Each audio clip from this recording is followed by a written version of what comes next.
난방비 부담에 따른 민심이 심상치 않자 정부도 발빠르게 움직이고 있습니다.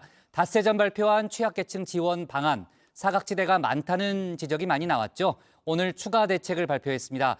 여기에 4월로 예정된 서울시 대중교통요금 인상 움직임을 놓고 여권의 움직임 역시 빨라졌습니다. 이 역시도 악재로 판단했기 때문이겠죠. 65세 이상 무임승차 문제를 다시 소환했는데요. 관련 소식을 유한울 체커가 정리했습니다. 네, 5시 하면 다정해 정의원들의 뉴스 큐레이터 울체커입니다. 수요일에 뉴스픽 5 바로 들어갑니다. 네, 오늘 준비한 소식은요. 무임승차 재소환, 대등 조치, 반도체 쇼크, 연두 번호판, MB 시즌2로 잡아봤습니다. 오늘의 뉴스픽은 정책 관련 이슈들 위주로 챙겨왔습니다. 먼저 난방비 문제입니다. 두드리면 열리는 대통령실입니다. 취약계층만 대상으로 한 지원, 사각지대 있다, 중산층은 어쩌냐 목소리가 커지자 곧바로 응답했습니다. 최상목 경제수석이 닷새 만에 다시 직접 언론 앞에 나섰습니다. 우선 서민계층에 대한 지원을 최대한 두텁게 할 계획입니다. 기초생활수급자 중에서 에너지 바우처 지급 대상이 아닌 분들과 차상위 계층으로 지원 대상 확대하는 방향을 빠른 시일 내 관계부처에서 논의해서 발표할 예정으로 알고 있습니다. 네, 산업부는 오늘 곧바로 대책을 발표했습니다. 기초생활수급자와 차상위 계층 모두에게 가스요금을 할인해주는 방식입니다. 원래 할인받던 것에 추가해서 동절기 넉 달 동안 59만 2천 원까지 할인해줍니다. 이렇게 하면 조건이 맞지 않아 지원을 받지 못하는 에너지 바우처 사각지대까지도 없앨 수 있다는 건데요. 줄줄이 나오는 난방비 지원책, 대통령실과 정부 모두 정말 빠르게 움직이고 있습니다. 최근 난방비가 크게 오른 이유는 지난 몇 년 동안 인상 요인이 있었음에도 요금 인상을 억제하였고, 또한 21년 하반기부터 국제 천연가스 가격이 21년 1분기 대비 최대 10배 이상 급등한 데 기인하고 있습니다. 하지만 정부는 이 과정에서 국민들의 부담이 최소화될 수 있도록 정책적 노력을 최대한 기울여 나가겠습니다. 그도 그럴 것이 정말 민심이 심상치 않습니다. 윤석열 대통령 지지율에도 곧바로 반영이 됐습니다. 지난달 30일 발표된 리얼미터 여론조사에서 국정 지지도 3주 연속 소폭 하락하면서 37%를 기록했는데요. 리얼미터 측은 그 주요 원인으로 설 연휴 이후 최대 관심사로 주목받는 난방비 폭탄을 꼽았습니다. 북한 무인기 같은 안보 이슈, 또 국민의힘 내부 갈등을 뛰어넘는 부정 요인으로 봤는데요. 정말 요즘 난방비 때문에 힘든 분들이 많죠. 단독주택과 빌라가 모여있는 서울 서대문구의 한 목욕탕. 지난달 가스요금은 470만 원으로 1년 전보다 200만 원 정도 더 나왔습니다.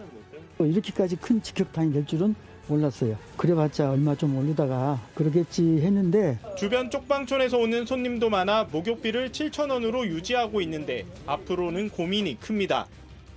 네, 이런 영세 자영업자분들의 문제도 해결돼야 할 텐데요. 윤 대통령은 우선 중산층에 대한 대책까지 마련하라고 지시한 상태입니다. 어제도 전해드렸습니다만 산업부는 이 부분을 더 고민하기 위해 국민의힘과의 당정 협의도 미뤄뒀죠. 오늘 나온 지원책처럼 가스요금 할인으로 가닥이 잡힐 것 같다고 합니다. 하지만 민주당은 여전히 부족하다는 입장입니다. 이 부분을 집중 비판하는 아침 지도부 회의에는 명찰을 단 낯선 얼굴이 한 명 등장했는데요.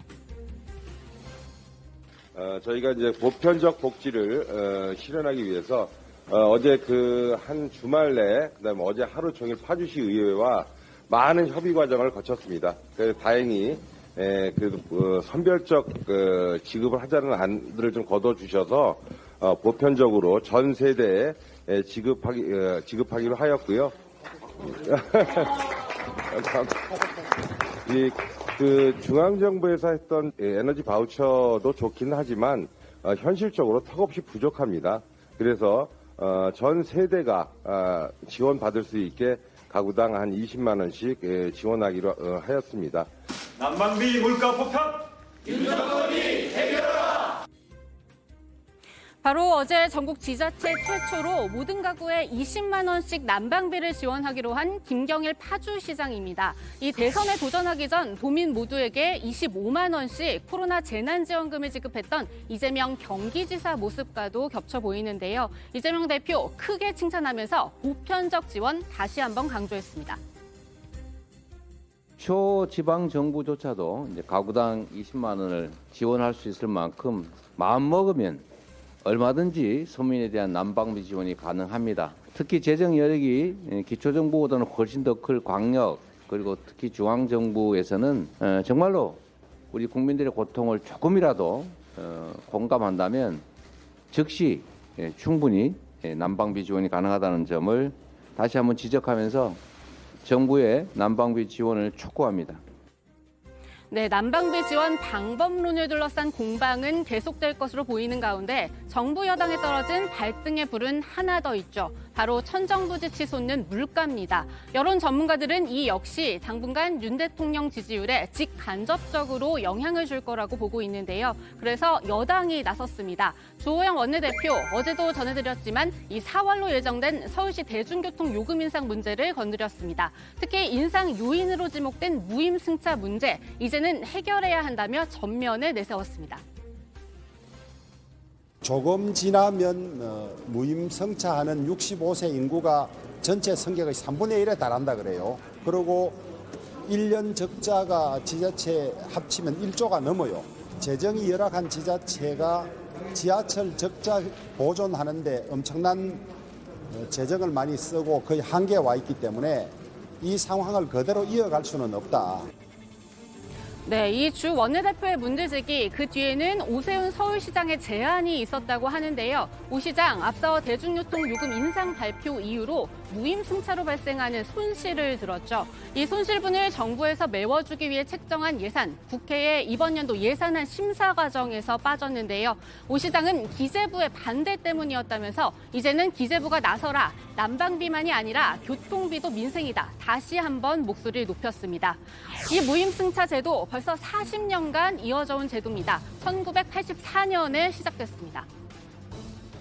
대통령 지시에 따라 경로 우대증을 가진 65세 이상 노인에게는 지하철을 무료로.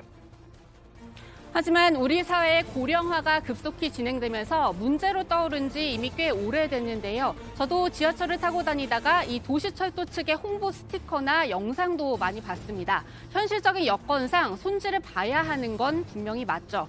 정부의 손실 보전 외에도 무임승차 연령을 올리거나 시간대를 정하는 방법 등이 거론됩니다. 어떤 논의이건 진행 과정에 있어서 다음과 같은 지적은 꼭 명심해야 할 것 같습니다.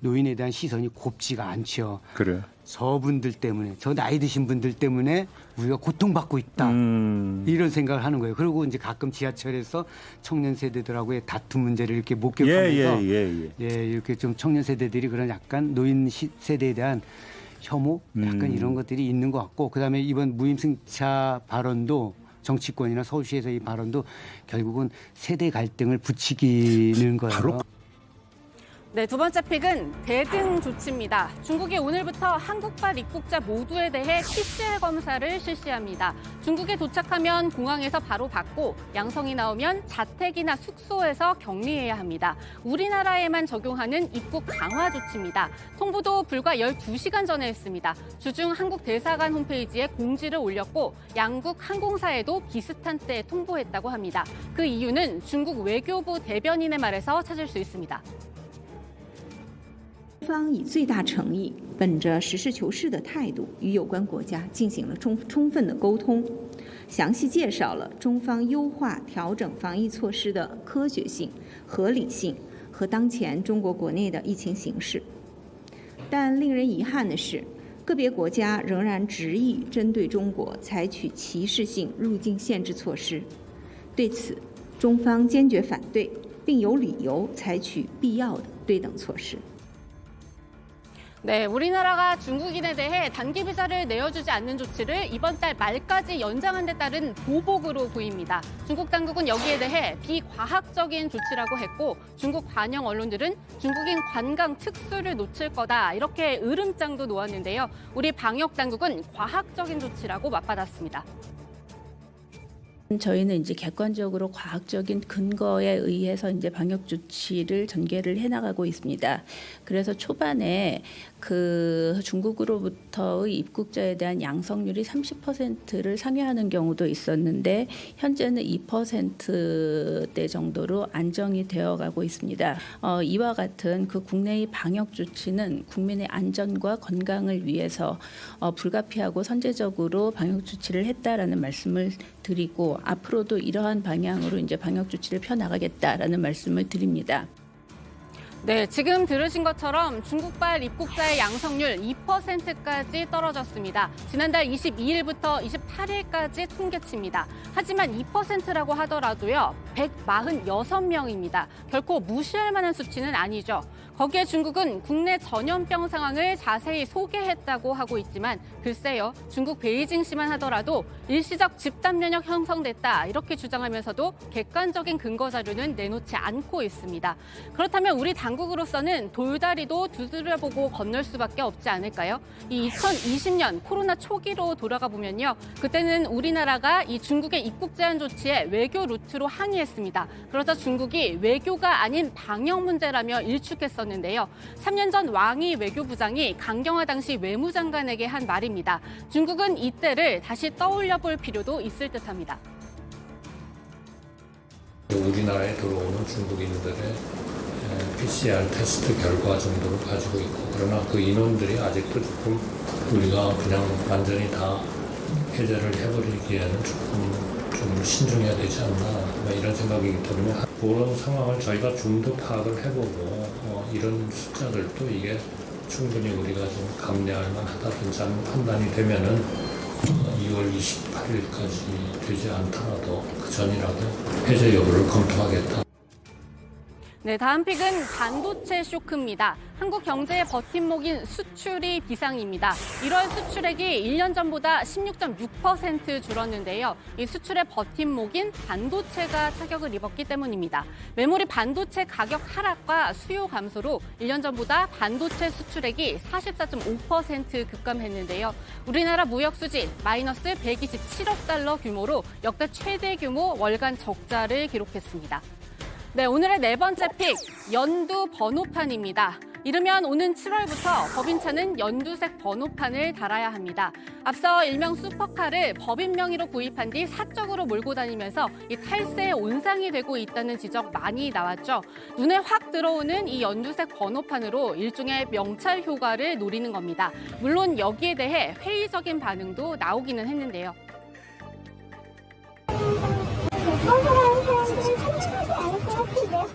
인터넷 카페에서는 연두색 번호판이 오히려 부의 상징으로 통용될 수 있다는 우려의 목소리도 나옵니다. 이 와중에 국민의힘 이준석 전 대표가 나섰습니다. 이 정책 공모전에서 뽑혔지만 묻힐 뻔한 이 아이디어, 본인이 윤 대통령의 대선 후보 시절 추진을 강행해 여기까지 왔다면서 날을 세운 겁니다. 아니 억대 수입자 10대 중 6대가 법인 차량이래요. 회장님들이 많이 타고 다녀서 그런가? 그게 아니라 개인 용도인데 탈세를 위해 법인이 구매하는 거죠. 지금은 왜 못 막고 있는 거예요? 법인 차량인지 아닌지를 구분할 방법이 없는 거죠. 법인 차량 번호판을 일반 차량과 다르게 색상을 넣는 거예요. 연두색 어때요? 마지막 픽은 MB 시즌2입니다. 정치권에 또 다른 공방을 몰고 올 소식입니다. 문재인 정부 시절인 2021년 9월 취임했죠. 심성보 대통령 기록관장이 최근 직위 해제됐습니다. 5년 임기 중 1년 4개월밖에 지나지 않았는데요. 직장 내 갑질과 부당 업무 지시가 이유라고 합니다. 민주당에선 전현희 한상혁 위원장에 이어 전 정권 인사 탄압이라고 비판합니다. 문재인 청와대 출신 윤건영 의원은 구차한 명분이 구질구질하다면서 노무현 정부에서 임명한 관장을 잘랐던 MB의 시즌2라고 날을 세웠습니다. 네, 오늘의 뉴스픽은 여기까지입니다. 들어가서 원픽 뽑겠습니다. 뉴스픽 5였습니다.